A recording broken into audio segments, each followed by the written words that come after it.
जो प्राइवेट बंदूक लेकर हमको नक्सल बनने पर मजबूर ना करे, ये सरकार से हम चेतावनी देते हैं। मैं पलामू का यानी कि झारखंड का सबसे उग्रवादी प्रभावित क्षेत्र है वो है पलामू, और पलामू का सबसे उग्रवादी प्रभावित क्षेत्र इलाका होता है वो है पिपरा प्रखंड। मैं उसी पिपरा प्रखंड से का रहने वाला हूँ।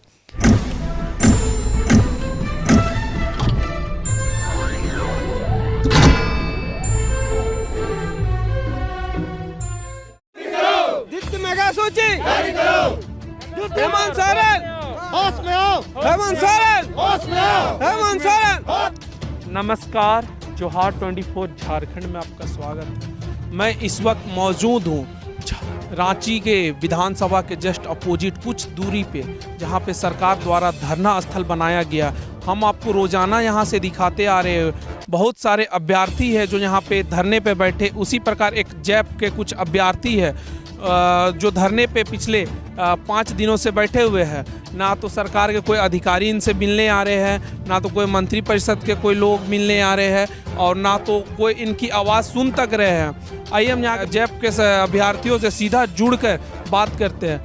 सर, सबसे पहले तो आप अपना नाम बताएं। मेरा नाम गौरव कुमार सिंह हुआ। आगे की रणनीति आप लोगों की क्या है? आगे की रणनीति यही है कि जैसे हम लोगों ने 18 तारीख से धरना प्रदर्शन यहाँ पे किया है, तो जैसे हम लोग विधानसभा सत्र था यहाँ पे, तो हम लोगों ने यहाँ धरना करने का चुना, तो कि हम लोग की आवाज़ जो है विधानसभा सत्र में उठे। हम लोग जितने भी मंत्री थे पक्ष विपक्ष को सभी को हम लोगों ने लेटर दिया कि हमारी मांगे जो द्वितीय मेगा सूची की है उसको विधानसभा में उठाए। अगर उसको सही तरीक़ा से देखा जाए तो हम लोग की मांगे की जायज़ थी। तो जितने भी हम लोग जितने भी मंत्री से मिले थे, जैसे रामेश्वर ओराम से मिले, बादल पत्रलेख से जिसे मिले थे, तो रामेश्वर ओराम जी ने बोला था कि उनको कि हम विधानसभा जब भी सत्र चल रहा है उसमें आपकी आवाज़ उठाएंगे और आपकी जो मांगे द्वितीय मेगा सूची उसको जल्द से जल्द निकालने की हम बात करेंगे। उसके बाद जैसे हम लोग धरना, जिससे पहले हम लोग मोराबादी में धरना दिए थे 6 अक्टूबर को, वहाँ भी आश्वासन हमारे सीता सोरेन जो दिए थे हम लोग को कि आपकी बातें जो हेमंत सोरेन से बात करेंगे और आपकी बात करके हम लोग जो सेकेंड लिस्ट है आपकी वो निकलवाएंगे। पर हम लोग को अनशन तोड़ा के वो दूसरा दिन चले गए, पर वो जो वादा जो था उनका वो झूठा साबित हुआ। फिर उसके बाद हम लोगों ने 18 दिन तक कंटिन्यू धरना प्रदर्शन किया था। फिर उसके बाद 18 दिन के बाद हमारे कांग्रेस के 14 टीम बन के जो आए थे उसमें बादल पत्रलेख, रामेश्वर ओराम जी सही तक कर रहे थे उसमें, और ममता जी थे विधायक जो रामगढ़ के हैं, अम्बा प्रसाद थे, वही लोग सभी आकर हम लोग को आश्वासन दिए कि आप दुर्गा पूजा है, पूजा का समय है, आप लोग घर चले जाइए, आप लोग ये मांगोगे मतलब 2 महीना के अंदर हम निकाल देंगे। फिर सीएम साहब से मिलने के लिए हम लोग फिर 2 दिन का टाइम लिए हो, तो सीएम साहब से बात शायद नहीं हो पाई थी उन लोग को। फिर उन्होंने रामेश्वर ओराम को आवास में हम लोग को बुलाया गया। 6 दिन के बाद हम लोग वहाँ जब मिलने गए तो रामेश्वर ओराम जी बोले कि हम सीएम साहब से बात कर लिए, गृह विभाग से हम लोग आप लोग मंगाए हैं, आप लोग की मांग जायज़ है, जो नया भर्ती हम लोग लेंगे, जो पुराने हैं आप लोग उसको क्लियर करेंगे। आप लोग 1 नहीं 15 दिन हम लोग टाइम दीजिए, 15 दिन का काम कर देंगे। फिर रामेश्वर ओराम जी के आवास से हम लोग आश्वासन लेके चले आए। उसके बाद महीने बीत गए, महीने करते करते 5 महीने बीत गए, पर अभी तक हमारे द्वितीय मेगा सूची निकली नहीं है। और जो वादा किए थे जो वित्त मंत्री, मतलब एक ब्रांड बोलते हैं झारखंड के वित्त मंत्री, वो जब झूठ बोल सकते हैं तो यहाँ के नवयुवक को क्या होगा। जो जितने भी 24 जिला के अभ्यर्थी जो हमारे यहाँ मौजूद है 300-400 के लगभग है, इन लोगों ने मिलकर पूरे झारखंड में भ्रमण किया और उनको सत्ता में लाने के लिए पूरा मेहनत से उनको जोर दिया कि वो हमारे झारखंड के जो मुख्यमंत्री है हेमंत सोरेन, वो सत्ता में आएंगे तो इनकी बेरोजगारी दूर होगी। पर ऐसा साबित गलत हुआ। फिर भी हम लोगों ने कोई बात नहीं, फिर भी हम लोग चाहते हैं हेमंत सोरेन जी से कि हमारी मांगे जो आप है वो पूरा कर दे जल्दी। अन्यथा ऐसा ना हो कि जो अकबर सरकार को जब हटाने में हम लोग को समय नहीं लगा, तो ऐसा ना हो कि जो युवक सब जितने भी बेरोजगार लड़के हैं ये सब मिलके फिर आपको हटाने का काम, ऐसा ना हो कि ऐसा करना पड़े। अगर जिस दिन आपकी कुर्सी हटी तो सोच लीजिए 5 साल तक 10 साल तक आपके नाम निशान तक नहीं होगी। इसलिए हम विनती करते हैं हेमंत सोरेन जी से कि हमारे द्वितीय मेगा सूची जल्द से जल्द प्रकाशित कर दे। इनका कहना है इनको लगातार झूठी आश्वासन मिल रही है वित्त मंत्री के द्वारा, कई मंत्री के द्वारा लगातार झूठी आश्वासन। आखिर कब तक इन जैप अभ्यर्थियों को झूठी आश्वासन मिलते रहेगी रोजगार के नाम पे? अब हम सीधे दूसरे जैप अभ्यर्थी से बात करते हैं। सर, क्या कुछ कहना चाहेंगे? सर, मैं सरकार से यही कहना चाह रहा हूँ, बार बार हाथ जोड़ के विनती करना चाह रहा हूँ हेमंत भैया से। जैसे हम उनके लिए हम लोग चुनाव प्रचार किए हैं, इसीलिए उनसे मांग है कि हमारा द्वितीय मेगा सूची जल्द से जल्द जारी करने की कृपया करें। अन्यथा हम लोग भटकने वाले हैं। हम लोग का दिमाग अभी कुछ इधर चल नहीं रहा है, क्या करके बैठ जाएंगे हम लोग को पता नहीं है। सरकार से हम लोग विनती यही करना चाह रहे हैं कि रिजल्ट हम लोग को जल्द से जल्द घोषित करें। क्या नाम हुआ सर? संजय कुमार, कौन से जिले? बोकारो से। जय अभ्यर्थी हम इनसे बात करते हैं। सर क्या कुछ कहना चाहेंगे? सर सबसे पहले तो मैं आपके चैनल को धन्यवाद देना चाहता हूं, जो कि हमारे आपके चैनल के माध्यम से हमारी आवाज़ सरकारों तक पहुंच रही है। और मैं सबसे पहले अपना परिचय दे देना चाहता हूं सरकार को आपके चैनल के माध्यम से। मेरा नाम पप्पू कुमार सिंह है, जो मैं पलामू के यानी कि झारखंड का सबसे उग्रवादी प्रभावित क्षेत्र है वो है पलामू। और पलामू का सबसे उग्रवादी प्रभावित क्षेत्र इलाका होता वो है पीपरा प्रखंड। मैं उसी पीपरा प्रखंड से का रहने वाला हूँ। तो मैं आपके चैनल के माध्यम से सरकार को ये बताना चाहता हूँ कि ये मेरे नागरिकता क्यों दिए हैं। जब इसका कोई झारखंड में कोई मोल नहीं है तो ये नागरिकता क्यों दिए है? लीजिए ना, आप ले लीजिए इस नागरिकता को।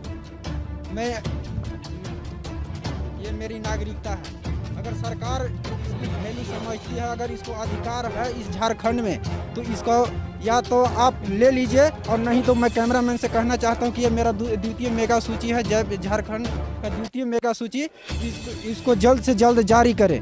क्योंकि इसमें जितनी भी वैकेंट सीट हो, 1 हो 2 हो 10 हो 20 हो, किसी के घर में तो चूल्हा जलेगा, किसी के घर परिवार तो चैन सुकून से ज़िंदगी गुजार काटेगी।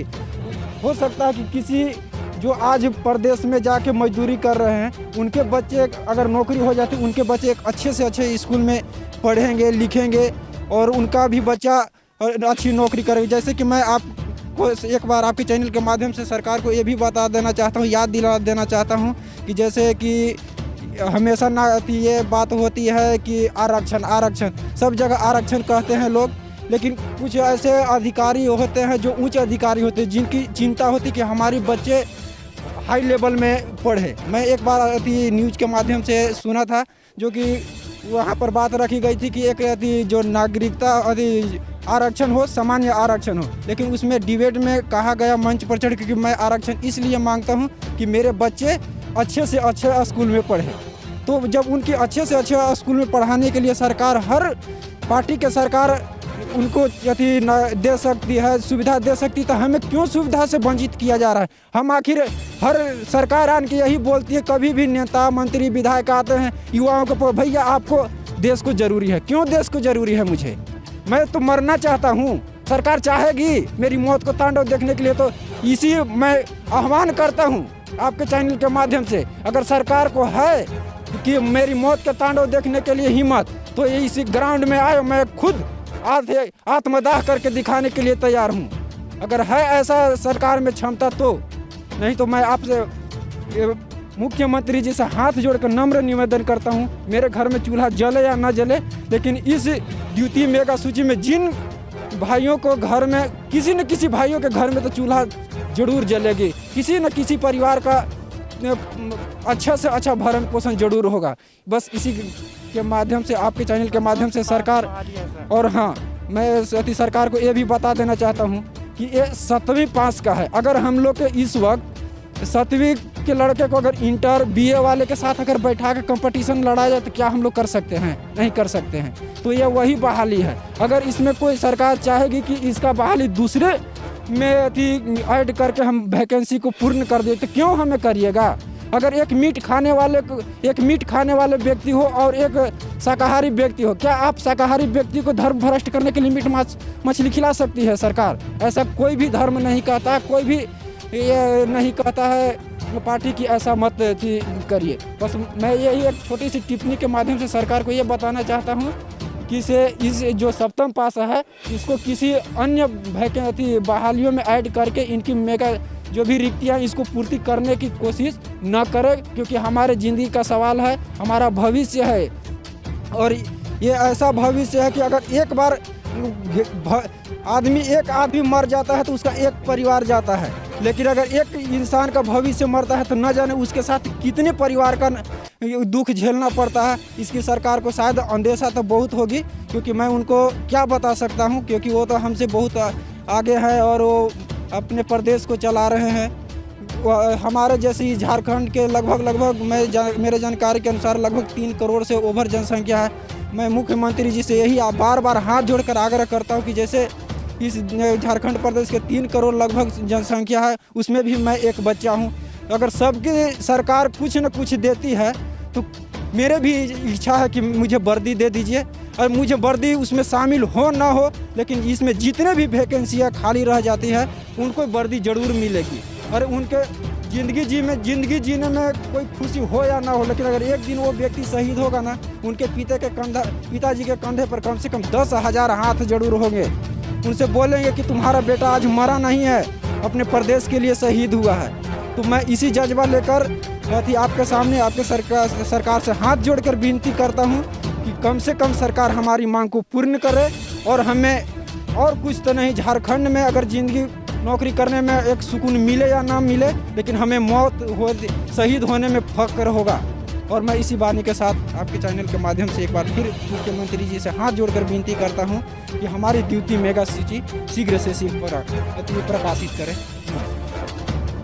इनका एक बहुत बड़ा बयान सामने आया है जैप अभ्यर्थी का, कि अगर सरकार हमारी बात नहीं सुनती है तो हम आत्मदाह करने के लिए भी तैयार हैं। इनका यह भी कहना है कि हम 7वां पास है 10वीं और 12वीं से, तो हम नहीं सकेंगे। कैसे हम सकेंगे जब हम 7वीं पास है? तो आपकी उम्र सीमा, इनकी उम्र सीमा भी समाप्त है।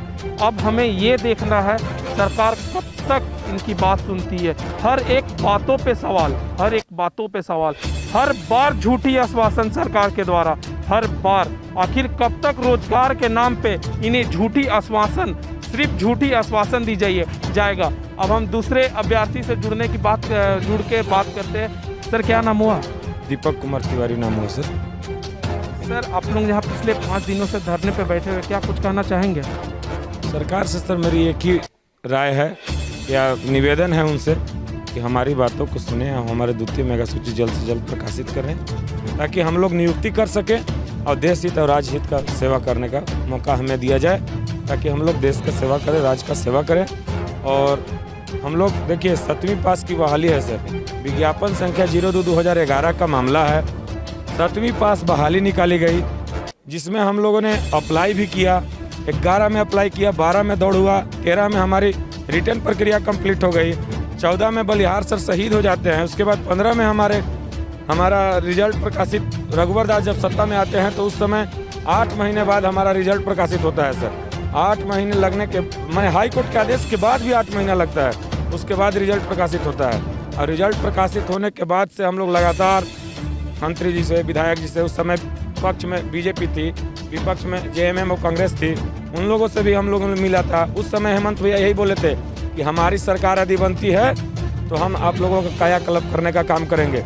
यहाँ तक युवा आक्रोश रैली में मोराबादी में बोले थे कि हमारी सरकार यदि बनती है तो जितने भी पेंडिंग रिजल्ट है 100 दिन के अंदर प्रकाशित करने का काम करेंगे। लेकिन ये सरकार वो उससे भी पीछे हट गई। 100 दिन के यहाँ सर 1.5 साल खत्म हो गया, लेकिन नहीं हुआ। बीच में हम लोग मोराबादी में भी धरना प्रदर्शन देने का काम किए थे, आप लोग भी आए हुए थे वहाँ पे। बीच में अभी भी हम लोग बैठे हुए थे, विधानसभा सत्र चालू हुआ था तो, लेकिन हम लोगों को परमिशन नहीं दिया गया था। हम लोगों को परमिशन मिला है 24 तारीख तक बैठने का। हम लोग इंतजार कर रहे हैं सरकार का कि सरकार का कोई भी टीम अगुवाई करे और हम लोगों को बातों को समझे और हम लोग के बातों पर अमल करे, ताकि हम लोग मुख्य धारा से न भटके। हम लोग मजबूर हैं सर, हम लोग के कुछ आगे पीछे कुछ नहीं सूझ रहा है कि हम लोग क्या करें। ऐसी स्थिति बन गई है, कभी कभी लगता है कि मतलब क्या हम बोले, आप बोलने लायक शब्द ही नहीं है हमारे पास। ऐसा स्थिति बन गया है सर। क्या कहना है, पिछले 10 सालों से 11 सालों से हम हर एक पार्टी को वोट देते आ रहे, चाहे जेएमएम हो, चाहे बीजेपी हो, चाहे जेवीएम हो, हम हर बार अलग अलग पार्टी को वोट देकर सरकार लाते हैं, लेकिन सरकार क्या देती है? बस झूठी आश्वासन। हर बार हर सरकार सिर्फ देती है झूठी आश्वासन। न्यूज़ के माध्यम से सरकार के पास ये मेरी बातों को रखा जाए कि आखिर हम युवाओं के साथ क्या करना चाहती है। आप लोग के हमारे पास नहीं आ रही है तो कम से कम आप लोग के माध्यम से बता दे कि हम लोगों का क्या करना चाहती है सरकार। हम आपसे यही विनती करेंगे भैया कि एक बार कम से कम हमारी बातों को आप जब भी मिलते हैं सीएम सर से तो हमारी बातों को एक बार जरूर क्वेश्चन पूछिए कि आखिर विज्ञापन संख्या 02/2011 का मामला है, उसका सेकेंड सूची निकलेगा या नहीं निकलेगा। अपने आप कम से कम मीडिया में भी तो बयान दे दें कि हाँ बाबू नहीं निकलेगा। ये चीज़ हम आपसे बातों को कम से कम मुख्यमंत्री सर के साथ रखें इस सवाल को कि मेरा सवाल है, आप हमारे माध्यम मैंने हमारा मतलब सवाल आप मैंने न्यूज़ के माध्यम से रखें, ताकि हम लोगों को ये पता चले कि सरकार हम लोग के बारे में क्या सोच रही है, उसकी क्या राय है, क्या मंशा है उसकी। जितनी भी रास्ता है वो सभी बंद हो चुकी है। ऐसा हम लोग को अब भटकाने का काम हो रहा है, तो हम लोग ऐसा कदम ना उठाएं कि जिससे सरकार को भुआना बना पड़े, और ऐसा होना हो कि जो सरकारी बंदूक का सपना हम लोग देखें, अगर वो सरकारी बंदूक नहीं मिलती हम लोग को, तो हम लोग हो सके जो प्राइवेट बंदूक लेकर हमको नक्सल बनने पर मजबूर ना करे। ये सरकार से हम चेतावनी देते हैं। एक बहुत बड़ा बयान आया है कि अगर सरकार हमारी बात नहीं सुनती है तो हम प्राइवेट बंदूक लेके उग्रवादी बन भी जा सकते हैं। और इनका यह भी कहना है कि जोहार 24 और सरकार तक आवाज़ उठाए। अगर आप हमारे चैनल साथ जुड़े हैं तो आप लगातार देख रहे होंगे जोहार 24 हर जगह, हर विधायक, हर मंत्री जहां आवाज़ उठाती है, लगातार आवाज़ उठाती आ रही है जोहार 24। और हमारे साथ यहाँ पे कुछ लोग हैं जो खाने की तैयारी कर रहे हैं। सर क्या नाम हुआ? मेरा नाम तफजील आलम हुआ। सर ये खाना क्या आप पहली बार बना रही है, घर पे ही बनाते थे? नहीं, घर पे नहीं है, सीख रहे हैं सर। पेट के लिए तो कुछ करना पड़ेगा ना सर। कितनी संख्या में आप लोग यहाँ आए हैं? हम लोग सर 200-300 की संख्या में बाहर में है, और हम अच्छा रहते सर। बाहर रूम लेकर के रहते हैं तो चले जाते हैं, तो सुबह आते हैं। जितने बच्चे हैं उसके लिए खाना बना रहे हैं, हेल्प करते हैं कुछ लोग। खाना में क्या क्या बनता है? कितने लोग का यहाँ खाना बनता है करीबन? सर अनलिमिटेड बनता है, जितना काट दिए बन गया। रोज खाना बनाते हैं या एक टाइम बना के उसको 2-3 टाइम चलाते हैं? नहीं सर, एक टाइम बनाते हैं बस, दिन में एक बार खाते हैं बस, रात को अभी सोने टाइम में एक बार खाएंगे बस। इसका कहना है कि हम दिन में मात्र एक बार ही खाना बनाते हैं, एक टाइम खाते, एक टाइम सोते हैं। अब हमें ये देखना है सरकार इस पर क्या कदम उठाती है। जैब अभ्यर्थियों के लिए किस तरह से सरकार बात सुनती है, या इनकी इसी तरह से इनका आंदोलन जारी रहेगा। ये हम आपको फिर से बतलाते आ रहे हैं कि इनका आंदोलन पहला नहीं है, ये आंदोलन दूसरा है। अब हमें ये देखना है सरकार इस पर क्या कदम उठाती है। और लगातार हमारे खबरों साथ जुड़े रहने के लिए हमारे चैनल को लाइक करें, सब्सक्राइब करें और शेयर करें, ताकि हम आपको हर खबरों के साथ रूबरू करते रहें।